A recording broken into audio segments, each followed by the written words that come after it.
Girl, nobody wants the back of their wig looking like this mess. In this video, I'm going to show you how to create a false back hairline on a lace front synthetic wig for updos and ponytails. If you want to have an updo or ponytail synthetic wig, the struggle is figuring out what to do with the back of the wig to disguise the wefting and disguise your natural hairline. I've come up with this method to pull hair down from the top of the wig so you can disguise that back hairline and trick people to thinking that it's growing out of your head. Hi dolls, welcome back to my channel. My name is Will Beauty. I own Shop Will Beauty, the online wig store. If this looks like too much for you and you just want to buy this wig, you can go to shopwillbeauty.com. I sell custom styled synthetic wigs, synthetic lace front wigs, human hair wigs, wig accessories, and much more. For anything custom built, custom styled, read the description because I do have some lengthy processing times depending on what it is, because everything is made to order by myself. Before we get started, make sure you're subscribed to this channel, click the notification bell, like this video, and leave any questions or comments below, and I'll get back to you as soon as possible. And if you want to learn how to create a custom false back hairline on a synthetic wig, then keep on watching. All right, babes, so let's get started. I already curled the top of this wig here. I needed it to be nice and curly for this updo, so I used these bendable rollers. I steamed it out previously off camera because you didn't need to see that. This is about the false back hairline in the back. So what I'm going to start to do is take a small ponytail that would hit right at the kind of like back of the crown of the head. This is going to be my anchor ponytail to make sure everything stays centered. I'm using a teeny tiny elastic just to get this going.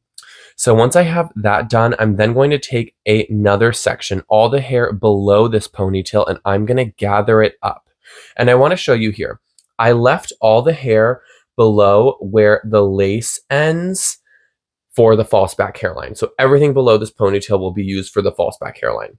I am going to take a steamer just to slick up the hair right at the base of this second ponytail. I want to make sure it's nice and sleek and there aren't any bumps. So once I've done that, I'm going to brush it out. I also am making sure to pin the sides of the wig because I don't want it to pull too much into the ponytail and shrink the wig cap. When I do these ponytails, I actually use bungee cord. I have a long roll.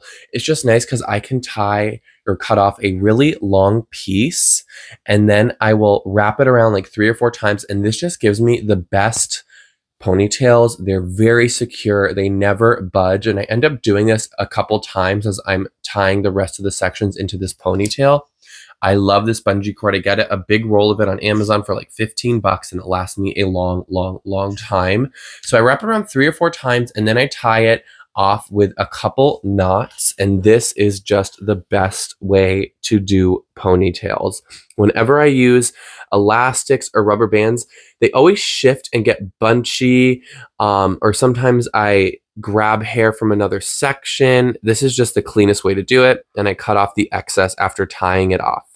So now I'm going to take off the hair from the front. So I take out these rollers. This is the same thing.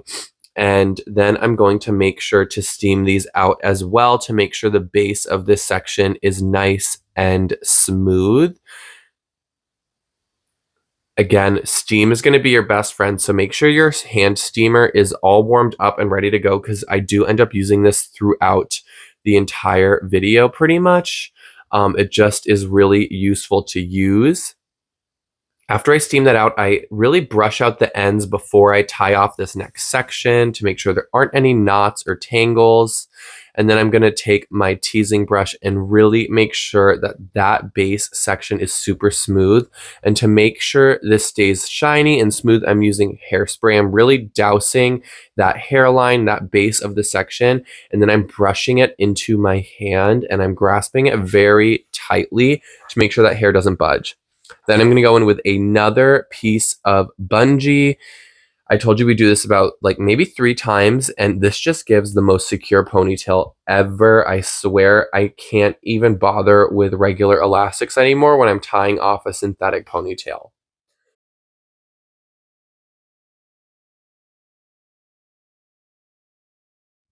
So then I'm going to spray it down again with my Tresemme hairspray. I've really been loving this hairspray lately over Got2b. One, because when I get Got2b, I'd say 1 out of 3 of them are clogged and I'm over it. It's $10 a can and I can't stand it anymore. So I started buying Tresemme and I like it more. I like how it sprays more. So after I spray it down, I'm going to brush it and then use my blow dryer to really smooth it out. Sometimes I get a few bumps, but I just push them back to what would be covered by the bun we're going to be doing later. So I'm going to clip all this hair out of the way while we move on to this hair in the back. Just so you know, I'm using these T-pins in the back of the wig because they are the most secure pins. They really don't budge. Then I'm going to start brushing out that hair and then again using my steamer to get this hair really sleek. If I don't steam it, it will be a little bulky in the back. This just makes sure all the hair is nice and sleek and smooth and flowing upwards. So I'm going to do that and brush it out. And then I do a little bit of back combing right at the base of this because it pulls some hair down. And I find this just helps the hair that we pull down later kind of have a little bit more of an anchor to grip to. So once again, baby, we are doing that bungee cord. We are wrapping it around 3 or 4 times and tying it off. And then I believe we're done tying off ponytails for now. So make sure that's nice and tight, baby. And we are ready to move on.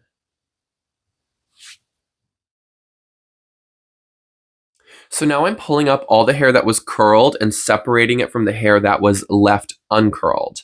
So this is going to be the hair that we are pulling down to create that false back hairline, to disguise the wefting, to disguise our natural hairline. So I'm going to start brushing this down to see how it distributes and make sure I have enough hair. If you don't have enough hair, you can pull some down from the hair you curled and just straighten it with your steamer. So once I'm happy with the distribution, I'm going to start trimming the excess. I like to have about 2 to 3 fingers of hair from the end of the wig. So I have like about 1.5 inches to 2 inches, maybe 2.5 inches of hair to work with here. And I just use my fingers as a guide to make sure it's consistent. And I'm just going to cut off all of that excess hair. It doesn't have to be perfect because we're going to be fine tuning it in a moment, but I want to make sure we don't have all that there because we don't need all of that and it's just going to get in the way, and we want to make sure to trim it before we start spraying everything down with hairspray. My one tip is to really make sure you have everything trimmed before you start gluing and spraying down this false back hairline. I do like to go in with a steamer again to make sure that hair is bone straight because it's easier to work with. I don't really want any curl to it. And then I'm going to just use my blow dryer to dry it so we can move on. So next I'm taking thinning shears. And I'm going to use these to kind of create wispy ends. I'm doing about 5 to 8 kind of cuts starting from the base of the wig down. And this just helps create a wispy, more kind of natural looking hairline. So it's not just like a block of hair at the end. And then I'm going to comb out all of that hair we just trimmed out. As you can see, it's quite a bit, but this makes a huge difference with the hairline kind of just looking more natural and laying down correctly. So I'm going to split that section in 2 from the middle of the back of the wig and just clip those up. Now we're moving on to where we start gluing. I'm using PVA clear glue. This is like Elmer's clear glue. You can also buy a generic version on Amazon. I do a mixture of about 2-3 parts glue, 1/3 part water. And this just helps thin it out so it distributes nicely.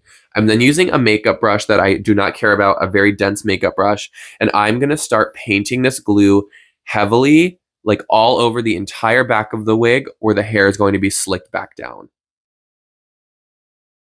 All right, so now that we have applied that first layer of the glue water mixture, I'm going to take that first half of the section and begin fanning it out to cover all of the wefting.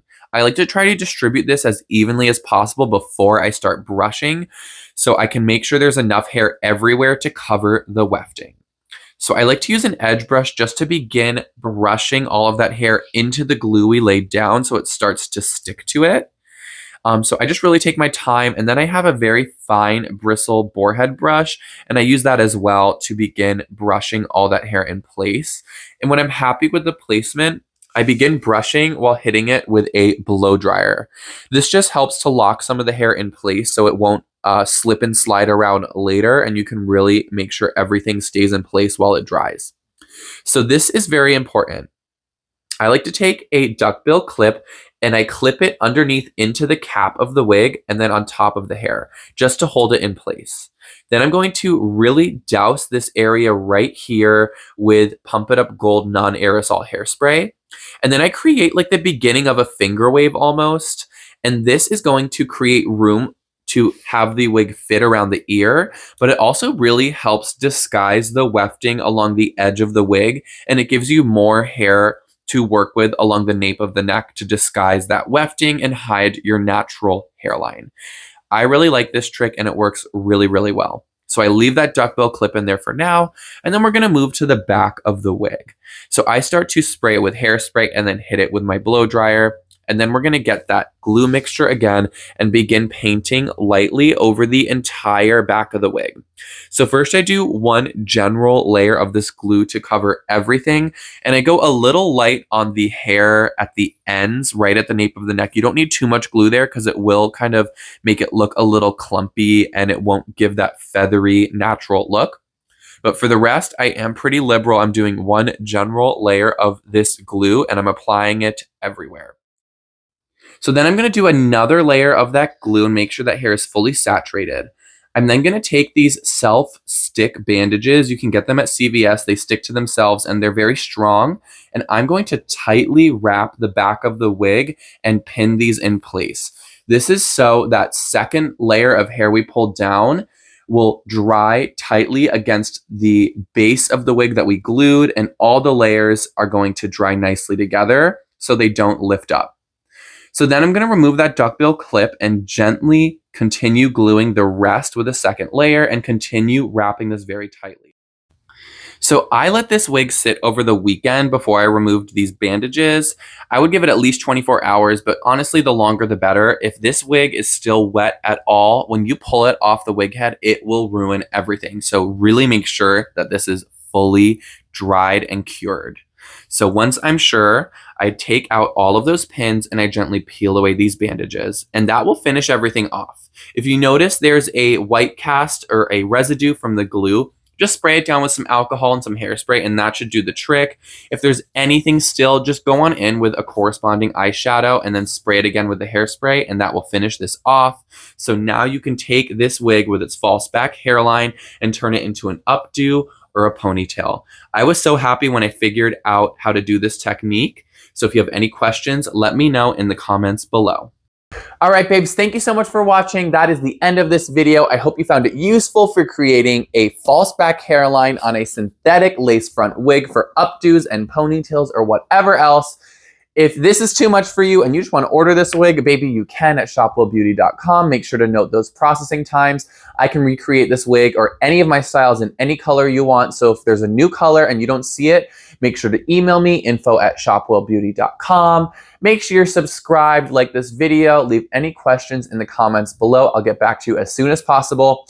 I upload every Wednesday some kind of wig beauty video right here on Will Beauty YouTube, and I'll see you in my next video. Toodles!